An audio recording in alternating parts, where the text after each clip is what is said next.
Buenas tardes a todos de nuevo y les damos las gracias por permanecer hasta este momento y por compartir con todos nosotros esta mesa que va a ser sumamente interesante. El tema que nos convoca es la inclusión y bueno, así se llama la mesa, esperen, me saqué los anteojos. Innovación para la inclusión. Y vamos a escuchar a distintas disertantes que enfocarán el tema de manera también diferente. Así que les agradecemos a todas y bueno, vamos a comenzar en el orden en el que están anunciadas en el programa. Y la primera es María Laura Mentasti, que es egresada de su especialización en la Universidad de El Salvador.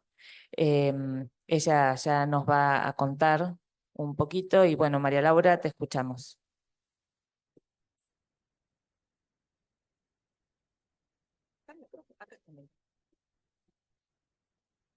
Hola, hola, ¿qué tal? ¿Cómo andan? Yo soy María Laura, como bien dijo la presentadora. Soy egresada de la Universidad de El Salvador, pero además soy profesora de sordos. Y acá en la universidad estudié español para extranjeros o español como segunda lengua. Ustedes dirán qué asociación hay entre sordos y segundas lenguas y el español. Ahora se los voy a contar. Pero además quisiera saber qué creen ustedes que es una persona sorda. Digamos, si yo digo sordos, ¿qué es lo primero que se les viene a la cabeza? Que no escuchan, perfecto. ¿Qué más? Antes había un término que se decía sordo, mudo, perfecto. Y ahora se dice sordo. Entonces, si decíamos sordo mudo, ¿por qué era? Porque no podía hablar. Entonces, antes se decía que era sordo, que no oía y no escuchaba. Y que no podía hablar en consecuencia de que no podía escuchar. Y ahora se dice sordo, nada más. Y definieron muy bien por el tema de que no puede oír, no puede escuchar, pero tomando las palabras de Lucrecia, en vez de pensar en lo negativo del asunto, vamos a pensar en lo positivo. Las personas sordas no se definen por lo que no pueden hacer, se definen por lo que sí pueden hacer.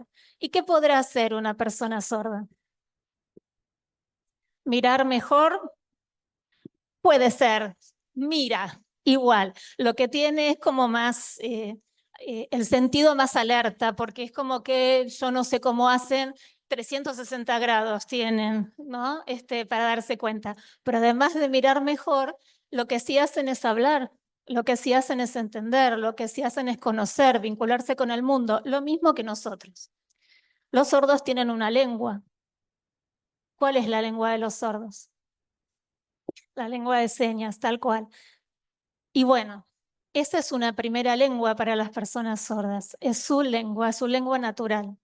Y el español es su segunda lengua. Entonces, si definimos al sordo por lo que sí puede oír, puede hacer, es que puede hablar en su lengua y puede hablar en español. Ahora bien, tenemos que posicionarnos en un paradigma social, lingüístico, antropológico y un paradigma más bien médico rehabilitatorio. Si yo lo pienso desde el lado médico, voy a intentar que escuchen. Y entonces uso audífonos, uso implantes, no sé si habrán visto algún sordo, tiene un implante coclear, tienen los audífonos y voy a trabajar desde el 1 a 1 o desde el grupo, pero siempre intentando que hable, ¿sí? Si lo hago desde el otro, desde hable español me refiero, ¿no? Igual que nosotros. Digamos que el objetivo sería transformar al sordo en oyente, lo más parecido al oyente. En cambio, si nos paramos desde el otro lado, desde otra posición, lo que nosotros tenemos es una persona con todos sus derechos, con todas sus facultades, que defiende su propia lengua, vive en comunidad, con una comunidad lingüística, que tiene todas las habilidades que le permite su propia lengua y puede desarrollarse en el mundo sin inconvenientes. El único, y ahí sí tomo la palabra de Lucrecia, es que no puede oír. Entonces, el mundo va a ser diferente a partir de no tener la posibilidad de oír. Pero más allá de eso, es igual que otra persona. No hay diferencia. Ahora, ¿por qué hablamos de dos lenguas? Lengua 1 y lengua 2. Me van a escuchar hablar todo el tiempo de lengua 1, lengua 2. La lengua 1 es la lengua de señas, la lengua 2 es el español. La lengua 1. Lengua de señas, ¿por qué?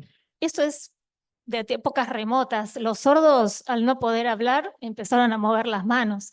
Y estas manos les dieron un sentido, ya seguramente lo contará nuestra colega, y con eso empezaron a comunicarse, a aprender, a socializarse, a vivir en compañía, a casarse, tener hijos, trabajar, igual que el resto de las personas. La lengua de señas es una lengua, cumple los mismos requisitos que cualquier lengua.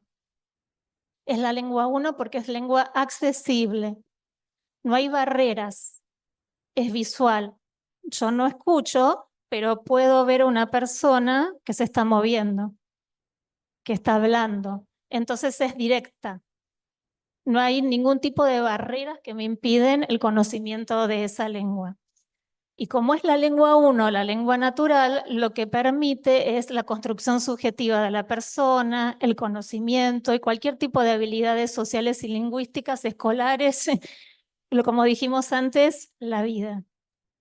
El español es segunda lengua. Y ahora vamos a hacer un análisis del español, que tiene dos formas, digamos. El español oral, lo que estoy haciendo yo, hablar, y el español escrito, con el que leo y escribo. Tiene una forma distinta uno y el otro. Uno usó la boca, la palabra, la lengua, y lo hago gracias a qué? A que escucho. Entonces yo puedo hablar desde que soy chiquitito porque mi familia habló conmigo, porque mis amigos habló conmigo, porque miré la televisión, porque escuché la radio, porque viajé en colectivo, hicieron comentarios y yo fui escuchando todo y todo eso lo fui internalizando. ¿Sí? En mi caso, que soy oyente, la lengua española oral no tiene barreras. En el caso del sordo sí tiene barreras. La lengua no entra por acá. Ahora, el español escrito, ahí hay un cartel y yo sin escuchar lo puedo leer. Centro de idiomas asociados con la calidad. Y no necesité la audición para leerlo. Lo pude ver. Entonces, el español escrito en esa modalidad es accesible. No hay barreras. Yo veo. Entonces, vuelta otra vez.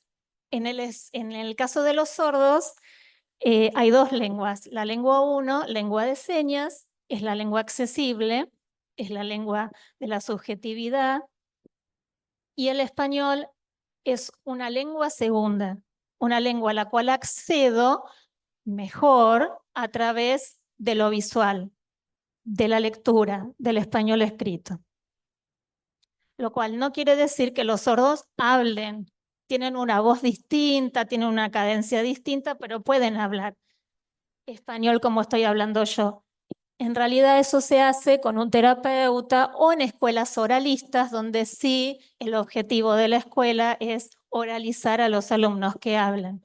En mi caso, yo estoy parada en la posición de la lengua de señas es la lengua 1, es la lengua accesible, es la lengua con la cual voy a impartir todos los conocimientos. ¿Hasta ahí vamos bien? ¿Hay alguna duda? ¿Fue clara esa división de las lenguas? Bueno, ¿qué pasa en las escuelas? ¿Tienen idea del porcentaje de población sorda que hay? ¿Cuántos sordos hay en Argentina? Bueno, es algo que no se sabe verdaderamente a ciencia cierta. Sí, lo que se sabe es la cantidad de sordos que son hijos de padres sordos y de padres oyentes. El 95% de la población sorda es hija de padres oyentes. Es decir, que solo un 5% es sordo porque sus padres o sus abuelos fueron sordos. 5%. Esos chicos tienen la suerte de crecer en un ambiente lingüístico de lengua de señas. Lengua 1 de los padres, lengua 1 de los chicos. La comunicación se da sin ningún tipo de barreras. todo el tiempo. Es un aprendizaje constante, igual que nosotros. Nacimos, nuestras madres nos hablan, nos juegan, escuchamos ruidos, la radio, la televisión, nuestros compañeros, como les decía antes en el colectivo. Eso mismo le pasa a ese 5% de sordos que nació en una comunidad lingüística que usa la lengua de señas. Crece sabiendo una lengua. Lo único que tiene que aprender, ¿qué sería? Para vivir en Argentina. Si sabe lengua de señas, ¿quién dijo español? Español. Perfecto, la lengua 2. Es lo único que tiene que aprender porque ya conoce, ya tiene su lengua 1. Por supuesto, tiene que perfeccionarla, por supuesto, tiene que aprenderla mejor, tiene que ser un objeto de estudio, la lengua de señas, pero ya parte con el 90% de la escolaridad armada. Ahora tenemos el 95% restante que no tiene una lengua. Y en general esos son los chicos que la pasan peor porque en su familia no hablan lengua de señas, los médicos en general los mandan a rehabilitaciones, llegan tarde a la escuela, ya a los 3, 4 años y nadie les habló en la casa, solamente señan o hacen alguna seña incipiente, por lo tanto cuando llegan a la escuela a los 3 años a salita de 3, no hablan y no tienen lengua de señas. O sea, no tienen lengua 1 ni tienen lengua 2. Entonces ahí se hace difícil el camino con estos alumnos. ¿Y por qué en escuela de sordos? Porque hay un tema, bueno, nosotros vamos a hablar de inclusión. Bueno, en la inclusión nosotros la pensamos en clave de derechos. Digo, si consideramos que la lengua 1 es la lengua de señas y entonces hay que proporcionarle esa lengua a nuestros alumnos para que puedan montar la segunda sobre esa primera lengua. Por eso es tan importante que vayan a escuela de sordos, donde hay una comunidad lingüística, tanto pares como adultos, como cualquier persona que entra a la escuela, celadores, preceptores. Bueno, entonces, entran y empieza la lengua de señas a circular y a aprenderse naturalmente. ¿Ok? Bien. Y ahí, una vez que se aprende naturalmente esta lengua de señas, nosotros empezamos el camino de esta segunda lengua. Una segunda lengua en Argentina que es el español. O sea, son sordos nativos, nacieron en Argentina, su primera lengua es la lengua de señas, pero aprenden el español como segunda. Y si lo aprenden como segunda, lo aprenden con estrategias de segundas lenguas. No la aprenden igual que cualquier chico que va a la escuela de nivel, a la escuela común, como lo aprendimos nosotros. Lo aprenden como nuestros estudiantes de lengua extranjera. Es por eso que vine a estudiar a la universidad cómo se le enseñará a las personas las segundas lenguas para poder enseñarle a los chicos sordos el español.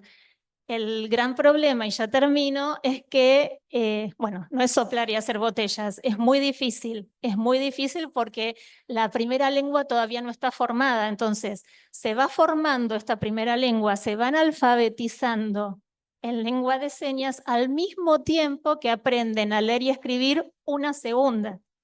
No es un chico que entró a sala de 3 y ya sabe hablar con dificultades, pero conoce un montón de la lengua. No, no, yo tengo que enseñarle de alguna manera esta segunda lengua, perdón, esta primera lengua para poder transferir a esa segunda lengua todo lo que saben en la primera. Pero como no la tienen todavía clara, tengo que ir con las dos lenguas al mismo tiempo.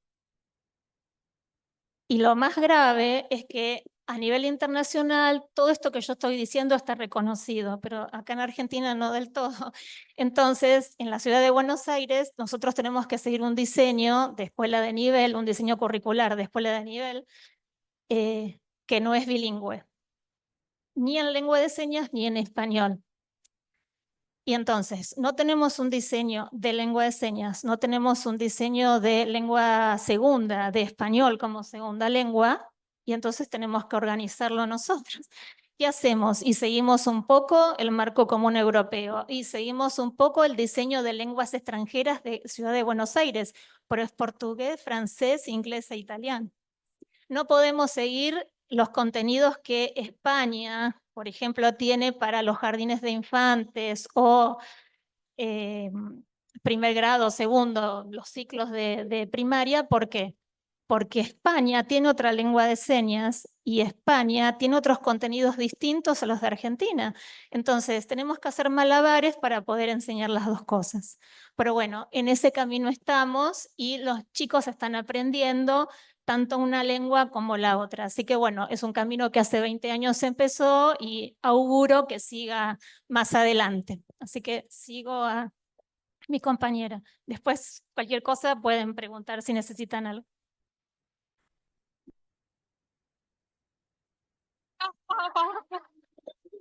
Bueno, muchas gracias, María Laura, muy interesante. Eh, Vamos a seguir en la cadena de oradoras, así no perdemos la continuidad. Ahora, Ágata Fornaza y Raquel Lemme van juntas, ¿verdad? Vamos juntas.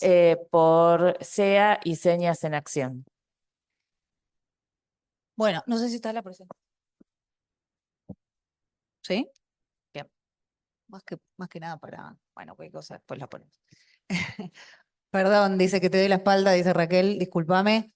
Bien, perfecto, perfecto, perfecto. Bien, bueno, quiero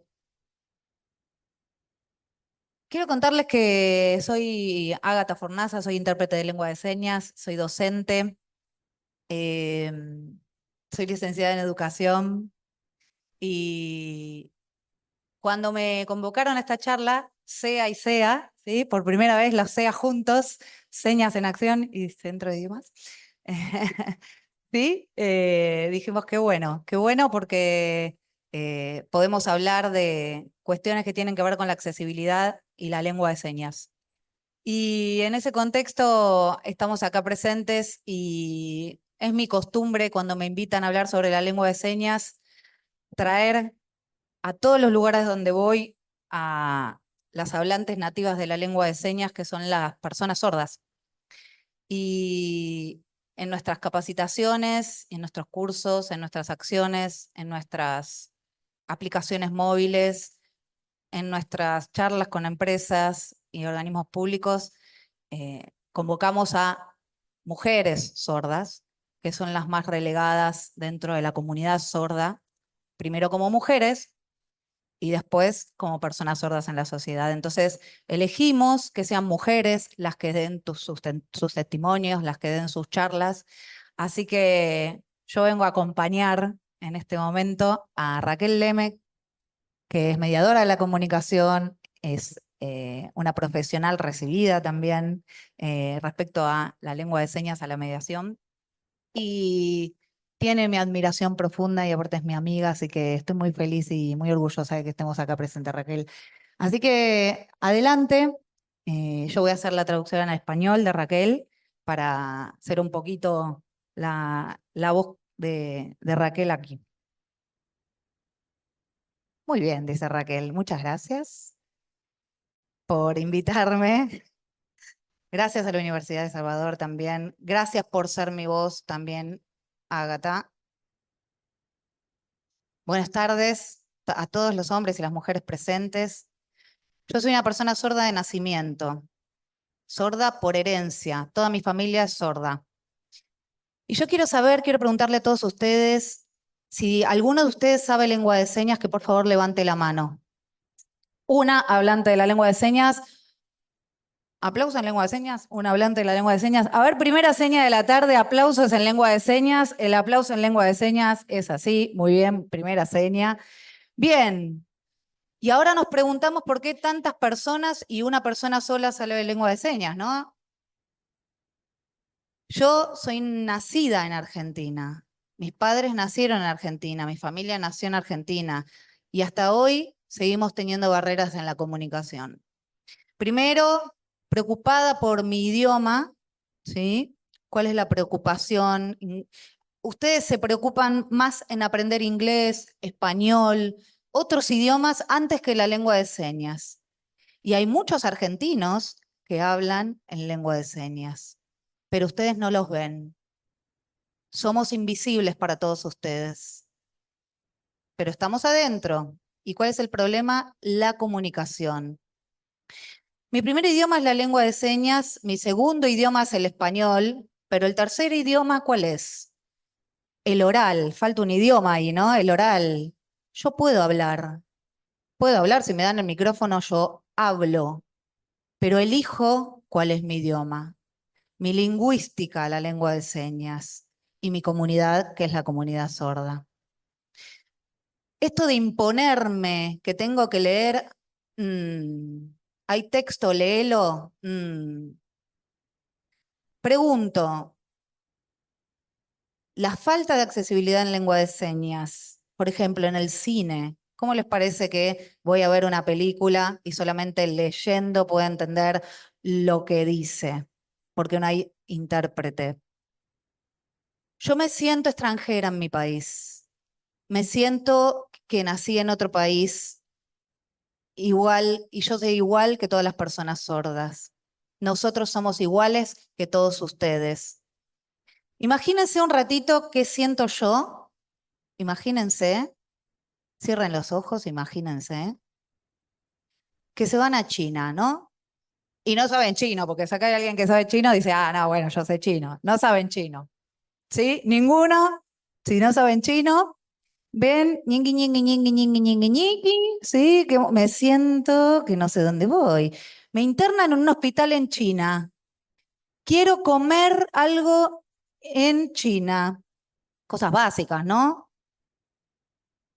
Igual me siento yo en Argentina, en mi país, todos los días de mi vida. Quiero venir a la universidad a estudiar.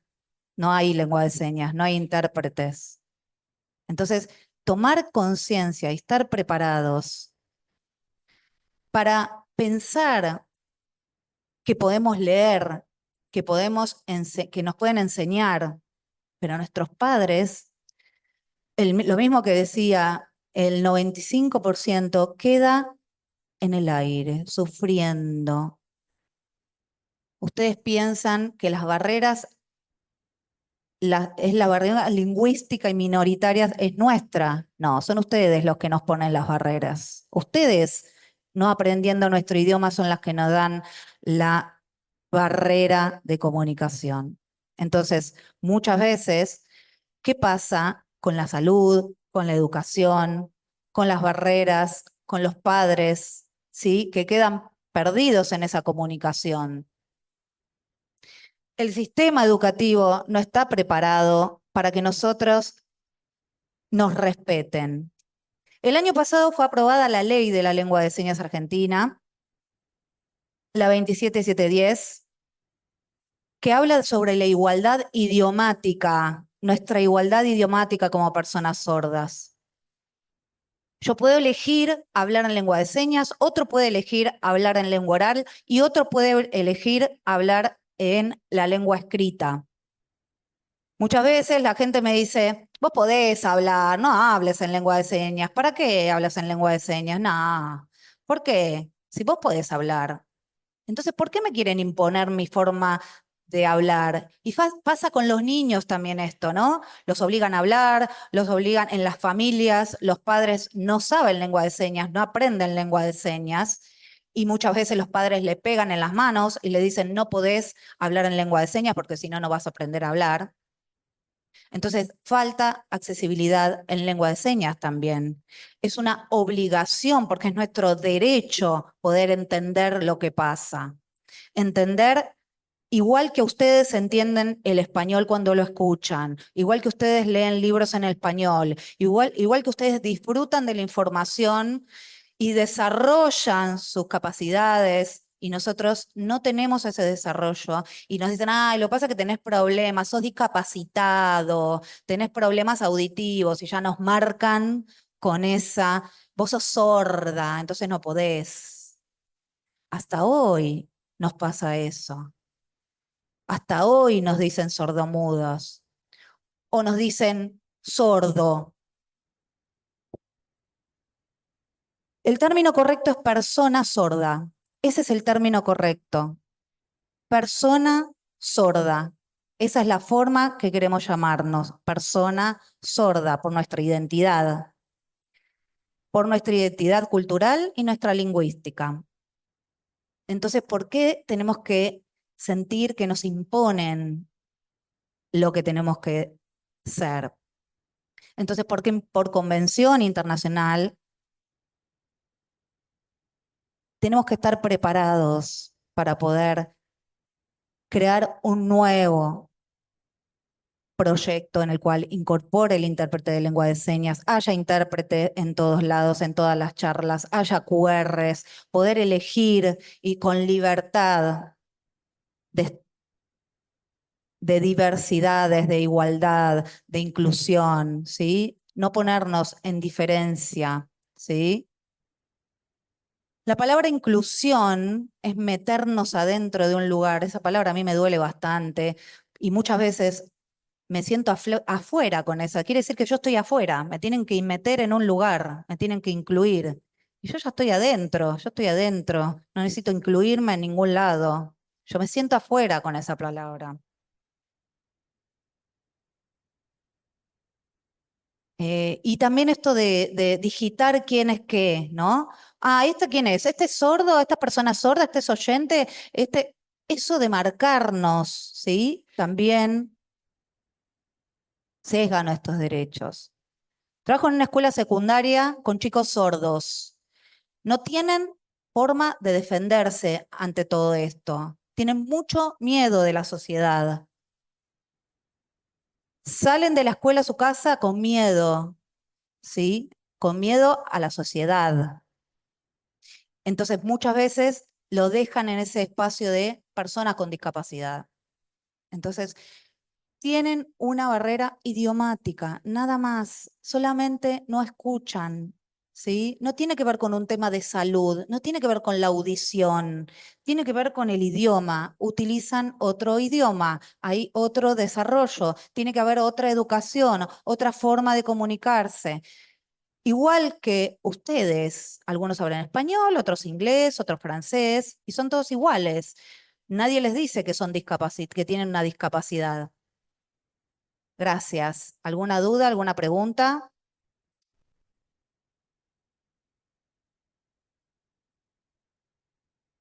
Quedamos todos en shock. ¿O no? Pregunta.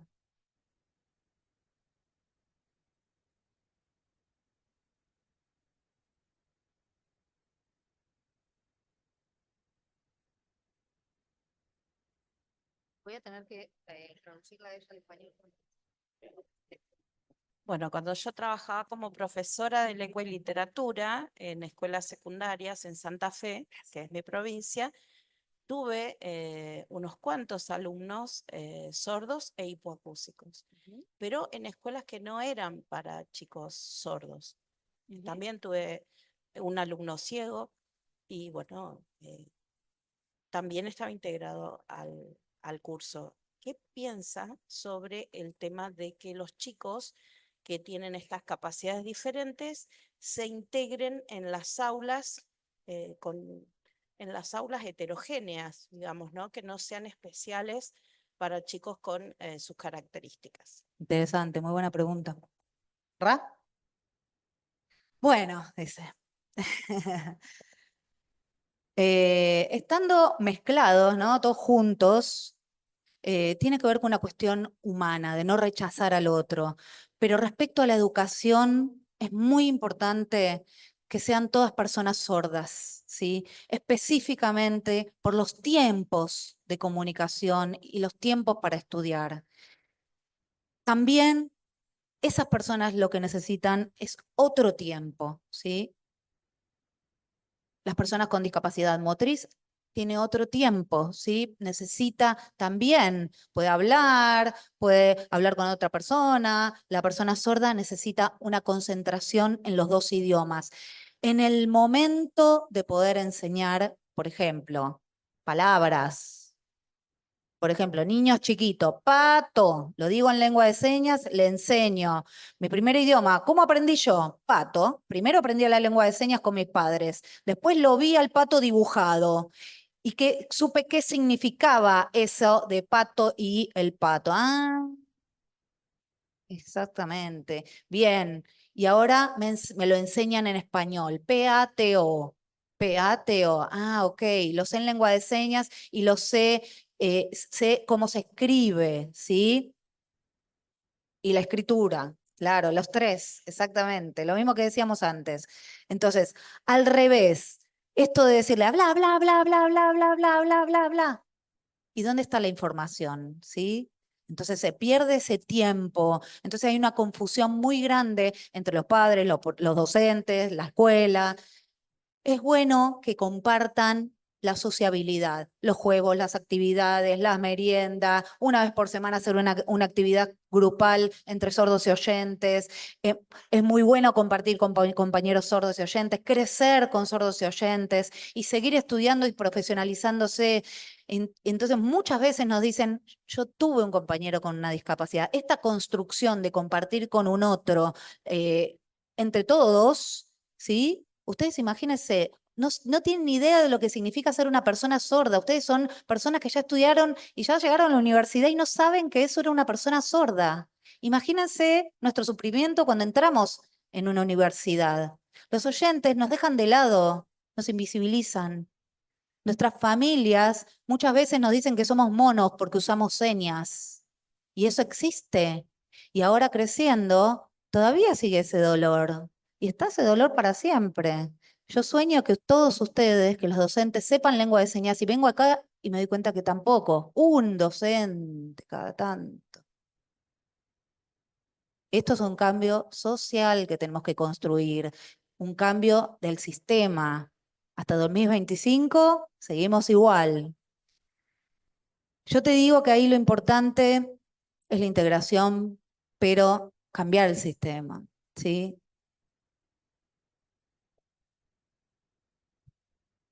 Sí.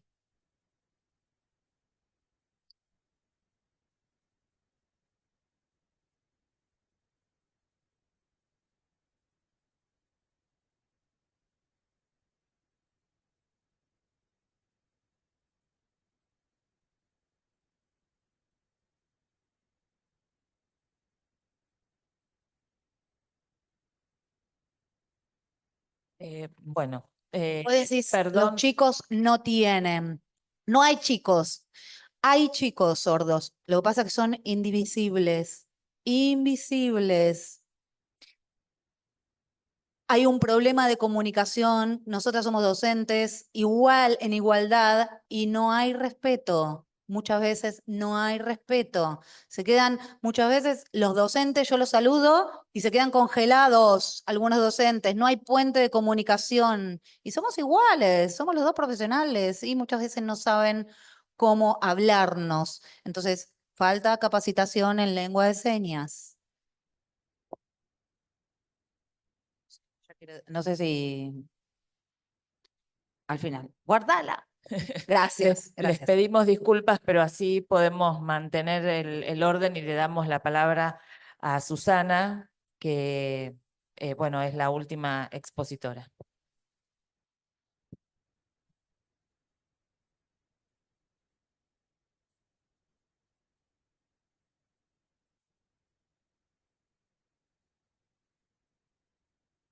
Bueno, buenas tardes, gracias por quedarse hasta esta hora.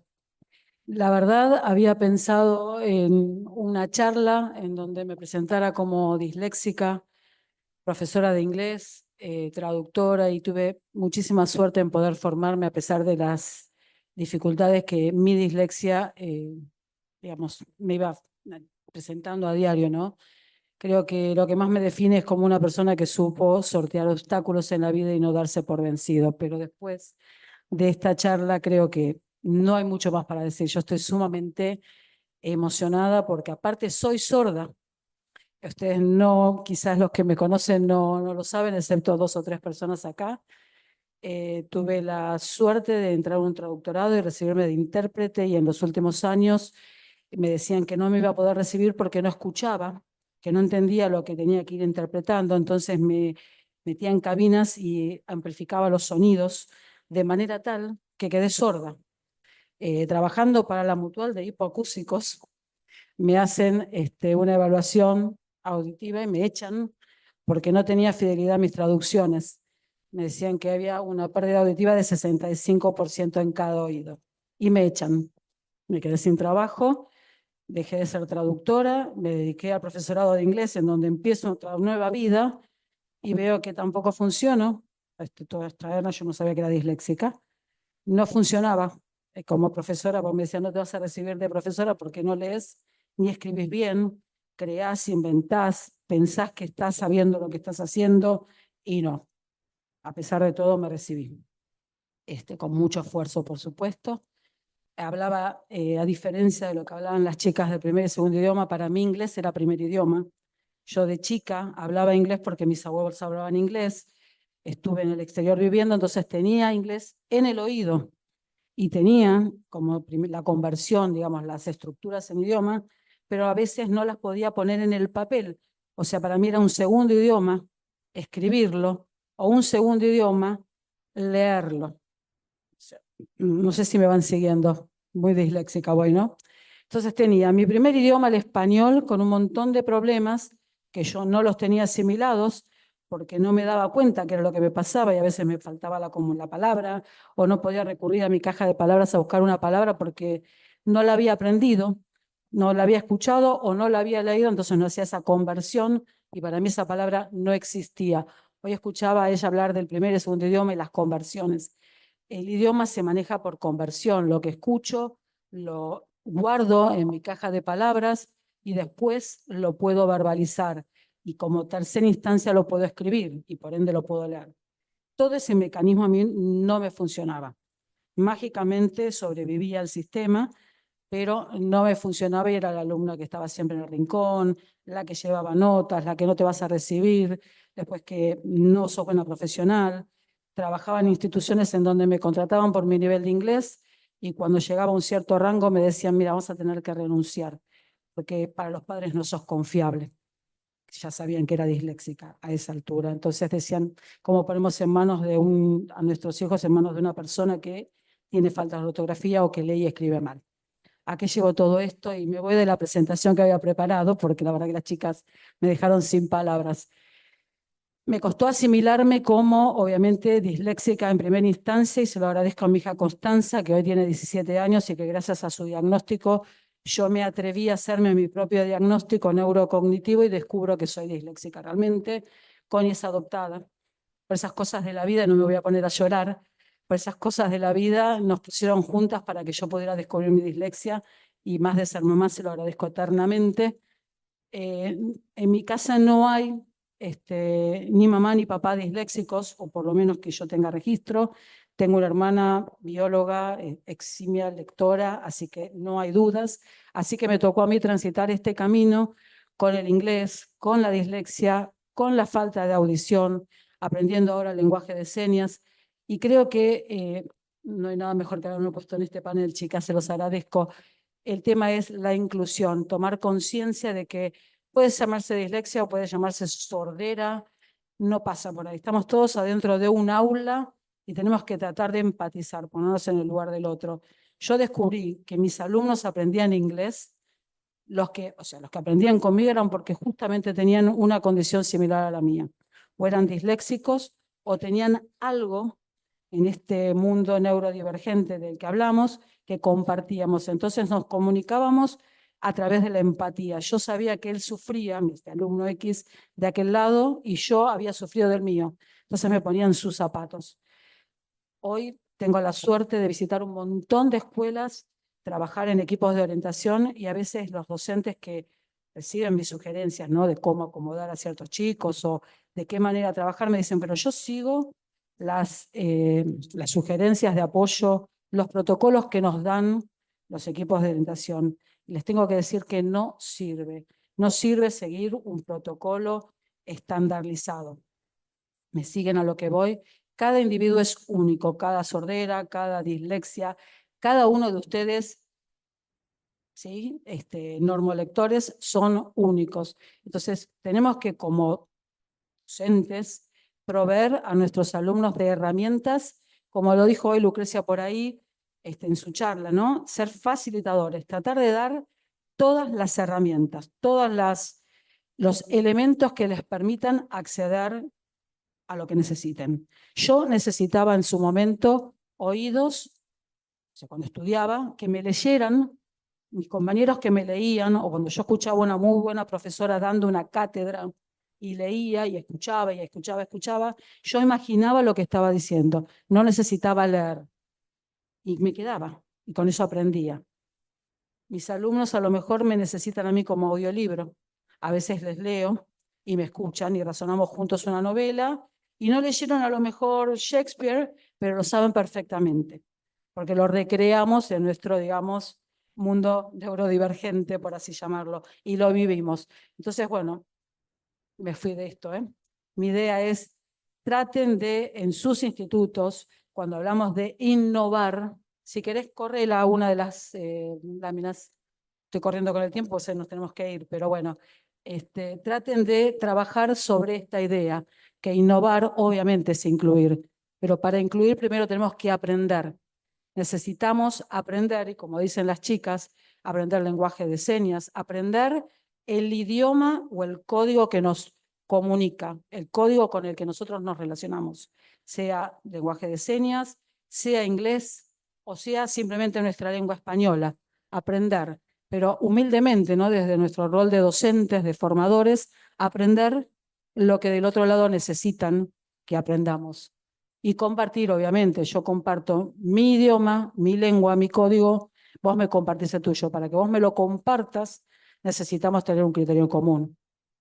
Y finalmente vamos a lograr ese cambio que sería lograr innovar, ya sea en sus instituciones, dentro del aula o dentro de nuestro contexto, digamos, que nos estamos relacionando. La dislexia, no les voy a traer la definición, yo calculo que más o menos están en tema. Todo el mundo habla de dislexia como un problema, una dificultad, una discapacidad. De hecho, yo tengo pacientes con CUD porque son disléxicos. Yo creo que la dislexia es falta de acceso a la lectura, digamos, la definición etimológica de la palabra, no tiene nada que ver con eso. La dislexia es una manera diferente de comunicarnos, que puede ser a través del lenguaje de señas o a través de nuestras otras formas de comunicarnos. Si bien nos cuesta leer un código, lo podemos aprender a leer. O sea, tenemos que aprender a través de reglas. Como se aprende a comunicar con reglas en un lenguaje reglado como es el de señas, así nos comunicamos los disléxicos. Primero aprendemos las reglas, cómo suena la palabra, cómo se escribe, cómo la grafico, digamos, de alguna manera, ¿no? La graficamos en nuestros cerebros una vez que la tenemos. La conversión aprendida la leemos. Necesitamos mucho tiempo, mucha práctica, mucha retención. No podemos dar por sentado nada porque hago una lectura global y creo que estoy leyendo algo y después no era lo que leí. Entonces, eso obviamente lleva tiempo y entrenamiento, pero también nos conduce muchas veces a tener inseguridad, desconfianza y falta de credibilidad, porque de repente si estoy leyendo algo y lo estoy leyendo mal y no me doy cuenta y el otro del otro lado partió, no se dio cuenta, me se está diciendo cualquiera. Entonces necesitamos crear puentes empáticos para que podamos realmente ser incluidos e incluir. Está en inglés, creo que todos saben inglés, pero bueno, voy a explicar un poquitito y muy rápido. Le puse una red flag, el sábado vamos a trabajar en detalle en el taller, ¿no? Pero es como una banderita de atención cuando hablamos de que la dislexia influencia de uno entre 5 individuos. Y eso es terrible. Muchas veces en el aula creemos que no nos están entendiendo nuestros alumnos porque no prestan atención, porque son distraídos, porque no les interesa el tema, que puede estar pasando. Pero también puede darse que sea porque realmente son disléxicos, no diagnosticados, no identificados. Entonces tenemos que estar atentos. Obviamente como capacitadores no voy a decir, mira, me parece que no me seguís, quizás seas disléxico, anda a hacer tu neurocognitivo.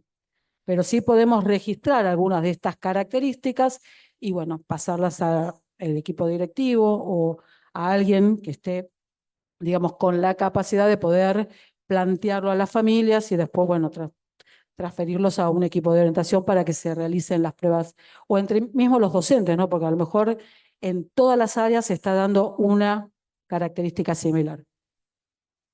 Entonces hablamos de que es una diferencia en el aprendizaje y no una discapacidad o un problema o un desorden o lo peor, un trastorno. Porque esto no es medicable, no es una enfermedad, por ende no hay una cura, es una, digamos, constitución, por así decirlo, de nuestro cerebro que nos hemos recableado de esta manera y de esta manera pensamos. Y así accedemos al aprendizaje. La dislexia, como vieron en el cuadrito anterior, ocupa el 62% de las DEAs, las dificultades específicas del aprendizaje o las neurodivergencias, como le decimos. Así que fíjense que el resto, podemos hablar de TDA, podemos hablar de autismo, pero la dislexia está casi, digamos, comparte comorbilidad con las demás, con casi todas las demás DEAs o dificultades de aprendizaje. Me refiero a discalculia, dispraxia y otras, que las vamos a charlar más en detalle el sábado. Bueno, obviamente que los disléxicos tienen la gran capacidad de que ya que no se pueden comunicar de una, ¿no?, a través de la lectura y la escritura, de tener esa capacidad de creatividad, de resolución de problemas, de comunicación, pero que obviamente siempre se ven de alguna manera, ¿no?, tapados o por lo menos bloqueados en la parte de lectura y ortografía.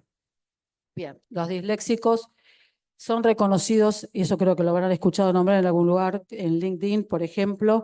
El pensamiento disléxico hoy es uno de los pensamientos más valorados a nivel empresarial, porque estamos viviendo en una era, como yo digo, de inteligencia 5.0, en donde estamos compitiendo con inteligencia artificial y la inteligencia humana. Y se cree que la inteligencia o el pensamiento del disléxico es el único que puede hacer de puente entre estas dos cosas. O sea, manejar a las máquinas o entender y programarlas, pero a su vez tratando de ser resolutivo y no de alguna manera perder la capacidad justamente humana. Bueno, ya terminó, ¿eh? Bueno, ahí están en el punto 4, traté de resumirlo, menos mal, hablamos de que el pensamiento disléxico se caracteriza por la visualización, tenemos que ver, marcar, entonces nosotros tenemos esa facilidad de conectar patrones, de crear en 3D, de que si yo veo algo así, digo, bueno, tengo que armar una ambientación de esto y ya me lo imaginé. Lo podemos ver como si fuera justamente una gran foto en 3D. Imaginamos, nos comunicamos, razonamos y conectamos patrones explorando. El disléxico necesita explorar, hacer. Trabajamos mucho con el pensamiento lateral. Entonces, no podemos trabajar de manera abstracta. No me pueden decir esto es así y lo tenés que aprender así. Lo tengo que ver, lo tengo que razonar, lo tengo que manipular y después recién lo asimilo o no. Bueno, vemos, como decimos siempre, ¿no?, the bigger picture. Primero vemos el todo, aprendemos el todo y después vamos trabajando hacia las partes y así aprendemos a comunicarnos. Yo primero aprendí a hablar, escuchaba o no, pero aprendí a hablar y después reconocía lo que leía porque lo podía identificar. Esto dice eso, lo asocié con lo que escuché, lo bajo, lo digerí, ya no me lo olvido más. Pero mientras tanto son como 3 o 4 idiomas a la vez que tenía, hasta que unifico en uno solo. Bueno, y siempre estamos como con esa sensación de que necesitamos curiosidad, que innovemos, nos aburrimos muy rápido de las cosas. Entonces, las aulas tradicionales no funcionan con nosotros. Necesitamos aulas que nos motiven, que nos incentiven a la curiosidad y a crear nuevas ideas. Y la última, y ya termino. Nunca corrí tan rápido. Eso si quieren sacar una captura, se los dejo y después se los comparto, pero cuando hablamos de nuevo paradigma justamente tiene que ver con esto, de ponernos realmente en el lugar del otro y empezar a entender que tradicionalmente falló el sistema educativo, pero no porque el alumno disléxico o cualquier otro alumno con cualquier otro lenguaje no llegara a alcanzar los estándares, digamos, de la currícula, sino porque la currícula falló. La currícula o el fracaso escolar hizo que el alumno no lograra insertarse, ¿sí? Necesitamos definir la dislexia como una habilidad. Capacitar a las familias en las escuelas porque sigue siendo un dilema. Hablamos de dislexia, hablamos, pero las familias lo siguen escondiendo debajo de la alfombra y me piden, por favor, que nos enteren los papás del chat que mi hijo es disléxico. Y en la escuela Me pasa lo mismo, me dicen, bueno, pero si es disléxico, lo dejamos aprobar. Así nadie nos dice nada. Y si yo tengo un instituto privado, y bueno, para algo va a un instituto, no lo voy a desaprobar acá, porque si no, no me lo mandan y es un cliente menos. Tenemos que diseñar currículas y exámenes 5.0, empezar a pensar que el disléxico no va a responder la prueba de multiple choice con 5 opciones, va a responderla con 2, pero cuando responda es porque sabe. Necesitamos preguntas inteligentes para respuestas inteligentes. Y muchas veces la consigna, la rúbrica ya es una pregunta en sí o una lectura comprensiva. Cuando llega la pregunta, no puede más. Entonces, empezar a cambiar los diseños curriculares sería como el primer paso, en realidad, alentando a la autorregulación y al autoaprendizaje. El disléxico más de una vez necesita aprender por sí solo. Para aprender por sí solo necesita tener una carta de dónde servirse, un buffet de dónde ir a servirse lo que quiere comer. Bueno, establecer rutinas. Yo vivo con rutinas, con agendas. ¿Ok? Necesitan rutinas, agendas, me voy que me están cerrando el boliche. Bueno, mírenlos. Vamos a hablar de las SMART Goals. El sábado les prometo, me tomaré un ratito. Si pasame la última, sí me despido. Me tocó lo último, pero hay un montón de tela para cortar. Los invito a buscar información. Si quieren seguirme en alguna de mis redes, ahí estaré para responderles preguntas. Gracias a todos. Buenas tardes.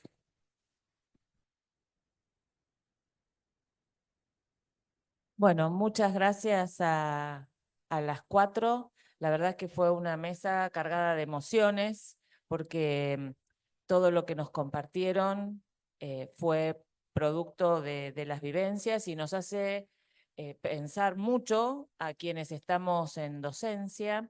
El tema de la integración es un tema que a mí en lo personal me resulta sumamente importante. Yo trabajo en un colegio secundario en el que se trabaja muchísimo con integración de alumnos con distintos tipos de capacidades, entonces es un tema que nos compete a todos, no estamos formados para eso, ¿no? Y si, bueno, desde ayer venimos trabajando en todo lo que nos tenemos que formar los docentes y la verdad es que es un montón, pero siempre tenemos, bueno, equipos que nos pueden ayudar, así que les agradezco a las 4 porque ha sido una mesa absolutamente enriquecedora para todos y que nos deja pensando y que llegó al corazón, ¿no? Entonces, eso es lo que nos hace reflexionar, me parece, a todos. Bueno, me dijeron que hiciera cortito y que no abriéramos a preguntas en este momento porque estamos más de media hora atrasados. Pero bueno, ¿quién quería? Una sola pregunta, una sola vamos a hacer. Consejo. En la Semana de los Idiomas de SEA, después de pandemia, en pandemia, sentimos la necesidad esto de cruzar fronteras y creíamos que nosotros enseñando inglés, portugués o español para extranjeros era una manera de cruzar fronteras, pero ahí nos dimos cuenta que necesitábamos la lengua de señas. Nosotras como directivos la intentamos aprender, por eso intentamos, no nos salió y no la seguimos practicando y por eso cuando preguntaron no levantamos la mano, pero tomamos la decisión en esa Semana de los Idiomas a que una profesora de lengua de señas como actividad de toda esa semana enseñara lengua de señas, lo mínimo para saludar a alguien, integrar a un grupo, a todos nuestros estudiantes de inglés. Seguido eso, dimos lengua de señas y estas clases grabadas las compartíamos gratuitas a todos los alumnos, pero no fue suficiente. Entonces, a los alumnos, a los profesores, a los padres, mensajes a las familias, videos motivacionales, y no fue suficiente. Entonces, el consejo es cómo llegar o cómo hacer que todo esto que uno quisiera de corazón brindar gratis, o sea, no te cuesta nada, cómo hacer para que realmente poder llegar, ¿no? O para que surte efecto en las otras personas. Cuando decís que no fue suficiente, ¿qué querés decir? ¿Por qué no fue suficiente? Porque, ¿qué faltaba?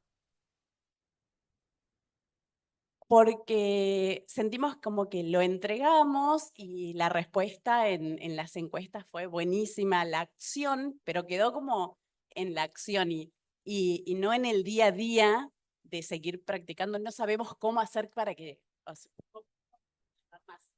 ¿Cómo hacen para seguir practicando más y poder seguir incorporando lengua de señas? Sería la pregunta, ¿no? Bien.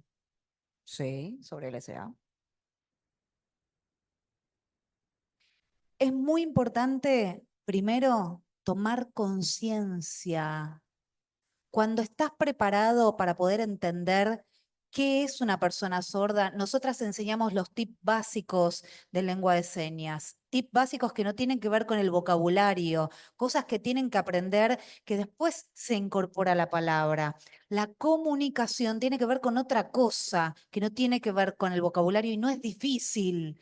Practicando de a poco esos tips, esa comunicación, no hace falta que vos sigas cuando aprendas eso, que sigas incorporando más información. Y después, de a poco, vas incorporando sí o sí el vocabulario, pero no tiene que ver solamente con el vocabulario, ¿no? Es mucho más que el vocabulario aprender lengua de señas. Es igual que todos los idiomas, ¿sí? Igual que todas las profes hacen así, como haciendo, sí, claro, ¿sí? O sea, y nunca nos vamos a poner en el lugar de Raquel. Esto de ponerse en el lugar del otro no existe. Yo no soy una persona sorda. Nunca voy a poder sentir todo lo que siente Raquel todos los días cuando va a un lugar y no la atienden porque les da miedo a todos los que están esperando, o cuando no la anotan en una facultad porque les da miedo anotarla porque no tienen a nadie que pueda hacer de intérprete y no puede estar. Entonces, yo nunca me voy a poder poner en el lugar de Raquel, pero sí puedo acompañar en el camino de armar puentes de comunicación con los docentes, con los médicos, con las personas que tienen la responsabilidad y la obligación por ley de poner un intérprete de lengua de señas en cada espacio.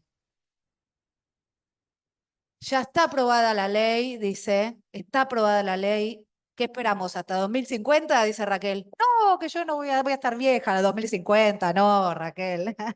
Ya está, dice. No, no esperemos más. Aprendamos lengua de señas y cambiemos esto. No tengan miedo, no tengan miedo. Podemos hablarnos, somos argentinas, podemos hablar el mismo idioma, somos humanas, podemos aprender todos, son señas básicas, ¿sí?